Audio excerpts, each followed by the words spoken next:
everyone, this is Abhishek Madhan. How are you students? I hope you are well. So आज हम बात करने वाले हैं class 9 subject physics chapter second force and laws of motion. Okay, so मैं बात कर रहा हूँ आज इनर्शिया, टाइप्स ऑफ इनर्शिया. पिछली वीडियो में हमने इनर्शिया के बारे में पढ़ा. तो इनर्शिया बेसिकली क्या थी? Inertia is the property of the body which is used to oppose any external changes which are occurring on it. Okay, और आज मैं बात करने वाला हूँ टाइप्स ऑफ इनर्शिया. तो बेसिकली इनर्शिया जो है वो तीन टाइप्स की होती है. The first is inertia of rest, second is inertia of motion and the third one is inertia of direction. Okay, so आइए देखते हैं इसके बारे में. सो फर्स्ट टाइप है inertia of motion, rest. So inertia of rest basically क्या है? इसकी मैंने डेफिनेशन लिखी है. The tendency of a body to oppose any change in its state of rest is known as inertia of rest. Okay, कि किसी भी body की अगर हम स्टेट रेस्ट की इस कंडीशन को अगर हम अपोज कर रहे हैं, जैसे कि अगर हमने कोई बॉडी है उसके अगर ऊपर हमने फोर्स लगाया, फोर्स लगाने के बाद वो अपनी स्टेट चेंज नहीं कर रही, वो रेस्ट में है तो रेस्ट में ही रह रही है. इसका मतलब क्या है कि उस बॉडी के पास क्या है? Inertia of rest. एग्जांपल से समझो, एग्जांपल बताता हूं. एक बहुत बड़ा स्टोन है. ओके, बहुत ही बड़ा स्टोन है. मान लो उसका मास जो है 1000 kg है. आप उसके ऊपर फोर्स लगाए हो उसे हिलाने के लिए, लेकिन वो स्टोन नहीं हिल पा रहा. क्यों नहीं हिल पा रहा? Due to the inertia of rest. Okay, कि उस बॉडी यानी कि उस स्टोन की एक ऐसी टेंडेंसी है जो अपनी स्टेट ऑफ रेस्ट इसको नहीं छोड़ना चाह रहा, इसके अंदर जो चेंजेस लाना चाह रहा है वो उसको अपोज कर रहा है. बात समझे? कि अगर हम किसी भी बॉडी की जब कंडीशन को चेंज करने की कोशिश करते हैं तो उस बॉडी की property that is called inertia वो उसको अपोज करती है. सेम एज ये. इसका एक और एग्जांपल है कि फॉर एग्जांपल कि अगर हमने कहा कि ये कार है, ध्यान से समझिएगा. कार में मान लो 2-4 जने बैठे हैं. अगर हमने कार स्टार्ट अचानक कर दी, सडनली स्टार्ट कर दिया, क्या होगा? आप सोचिए क्या होगा कि अगर हमने कार को अचानक से स्टार्ट करा तो क्या होगा? तो क्या होगा कि जो बंदे अंदर बैठे हुए हैं, जो पर्सन्स अंदर बैठे हुए हैं, वो पीछे की तरफ मतलब पीछे की तरफ बैकवर्ड साइड फॉल हो जाएंगे, मतलब पीछे की तरफ ऐसे ही झटका लगेगा. ऐसा क्यों? अच्छा, सेम एज अगर मैंने कहा कि अगर कोई कार चल रही है, उसके अंदर कुछ अंदर बंदे बैठे भी हुए हैं और अचानक उसे रोक दिया तो क्या होगा? तो हम आगे की तरफ आ जाएंगे. ऐसा क्यों? That is called inertia. तो मैं बात करने वाला हूं सबसे पहले कि अगर कोई कार है या बस है, कुछ भी आप ले सकते हो, उसके अंदर जो पैसेंजर्स बैठे हुए हैं, अगर हमने अचानक से कार स्टार्ट करी या बस स्टार्ट करी तो जो पैसेंजर्स हैं वो पीछे की तरफ फॉल हो जाते हैं. ऐसा इसलिए होता है कि मान लो जब हम बस में बैठे हुए थे, अभी बस चल नहीं रही है, हम रेस्ट की कंडीशन में. ओके, हम सब स्टेबल है, बिल्कुल रेस्ट की कंडीशन में, क्योंकि हमारी किसी बॉडी में मोशन नहीं होगा ना, क्योंकि हम बस तो चल नहीं रही है. तो जब बस नहीं चल रही तो हम भी बिल्कुल स्टेबल होंगे, हमारी भी बॉडी में कोई मूवमेंट नहीं हो रहा होगा, तो यानी कि हम क्या है? बिल्कुल रेस्ट की कंडीशन में. लेकिन जैसे ही बस चली तो क्या हुआ? बस के अंदर मोशन आया, और मोशन आने के बाद अब ध्यान से समझिएगा, बस को हमने जब टच किया, जैसे कि अगर हम बस के अंदर बैठे हुए हैं तो सबसे पहले जब बस चलेगी, अचानक जब स्टार्ट करेगी मोशन, तो जो चेंजेस आएगा, अब मैं अपनी बॉडी को ना 2 पार्ट में बांट लेता हूं, upper part and the lower part.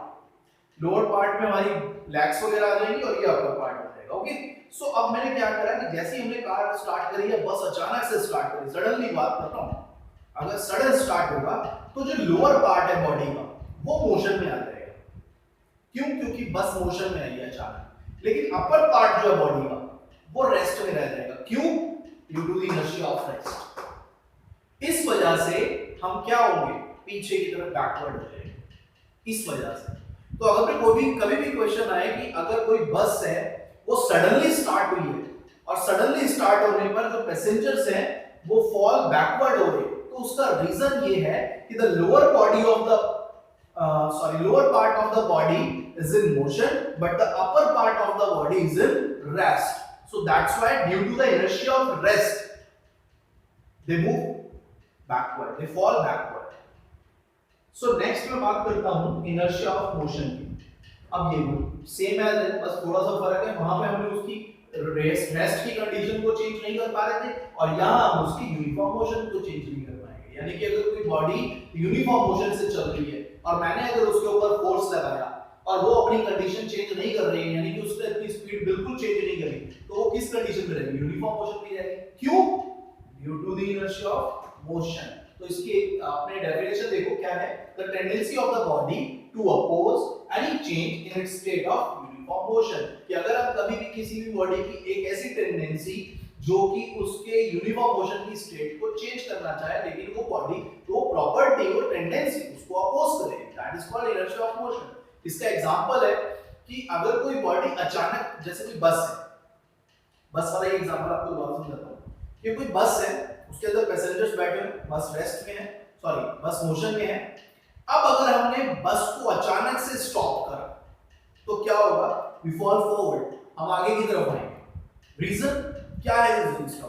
तो सिंपल सा रीजन है कि जब बस मोशन में जाएगी तो हम भी मोशन में, ओके, लेकिन जैसे ही बस स्टॉप हुई सडनली, तो हमारा लोअर पार्ट जो है वो स्टॉप होगा। याद रखिएगा, जो बस में चेंजेस आ रहे हैं वो चेंजेस आपके लोअर पार्ट में आएंगे, अपर पार्ट में नहीं आएंगे।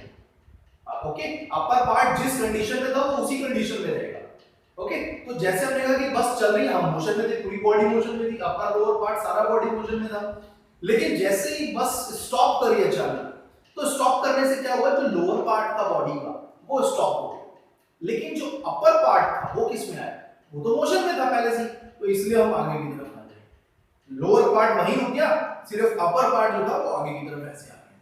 तो इसका मतलब क्या हुआ कि जब भी कोई बस या कार अचानक से स्टॉप होती है तो हम आगे इसीलिए आते हैं क्योंकि इनर्शिया ऑफ मोशन है वहां पे। ओके, नेक्स्ट मैं बात करता हूं इनर्शिया ऑफ डायरेक्शन। अब वही चीज है कि अगर कोई बॉडी मोशन कर रही है, उसकी अगर हमने डायरेक्शन चेंज करनी है तो उसके ऊपर फोर्स लगाना पड़ेगा, लेकिन फोर्स लगाया लेकिन उसने अपनी डायरेक्शन को चेंज नहीं करा। क्यों? क्योंकि उसने उसको अपोज करा, तो इसलिए उसको क्या बोला जाएगा? Inertia of direction. सेम है, the tendency of a body to oppose any change in its direction of motion. कि अगर हम किसी भी मोशन के डायरेक्शन को चेंज करना चाहें लेकिन वो उसको अपोज कर रही है, तो वो क्यों? Due to the tendency of direction. इसका एग्जांपल देखिए, आपके पास एक स्ट्रिंग है, मान लीजिए स्ट्रिंग से एक साइड एक कॉर्नर पे आपने एक स्टोन बांधा और आप उसको एक तरफ से पकड़ के उसको ऐसे घुमा रहे हैं, तो क्या हुआ? वो जो स्टोन था वो उसके चारों ओर घूमता रहेगा ऐसे। ओके, लेकिन अचानक से आपने उसको छोड़ दिया। अब छोड़ दिया तो वो या तो सीधा तरफ चला जाएगा, ऐसे दोबारा से ऐसे तो मोशन नहीं करेगा ना। तो रीजन क्या था कि जब तक तो हम फोर्स लगा रहे थे, चल रहा था, लेकिन जैसे उसके अंदर हमने कोई उसकी स्टेट को चेंज करने की कोशिश करी, वो नहीं करा, वो सीधा डायरेक्शन में निकल गया। यानी कि अगर आप किसी भी मोशन की हम डायरेक्शन को चेंज करने की कोशिश करते हैं तो वो हमेशा उसको अपोज करता है। ओके,